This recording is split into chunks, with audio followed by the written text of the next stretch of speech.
Azaroak 6 igandea, ura izan zen protagonista Tolosaldean. Asko izan ziren sortutako kalteak eta oztopoak. Besteak beste, Ataiorako bidea eta Berastegire igotzeko bideak itxita egon ziren ertzainaren aginduz. Baina Tolosan, kalte gehien jasan zituen auzoa Amarotz auzoa izan zen. Araxe Serrekak bere bidetik irten zen, Zeraman Urko puruaren erruz eta auzoko bide nagusia erabat estali zuen.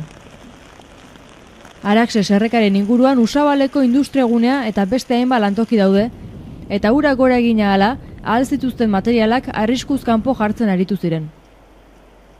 Amarotz auzoan finkaturik dagoen Ford Garaje Tolosa tailerreko langileak azken momentura arte saiatu ziren materiala arriskuz kanpo uzten, eta beraien esanetan, auto guztiak kanpora eraman eta leku on batean uzteko denbora eman zieten.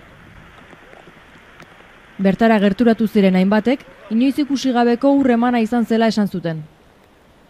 Baina Tolosa ezen kaltetu bakarra izan. Anoetan, Bilabonan, Berastegin eta beste hainbat herritan ere ibaietako urak kanpora egin du kalteak sortuz. Gipuzkoako ur kopuru handienak Belauntzan neurtu ziren.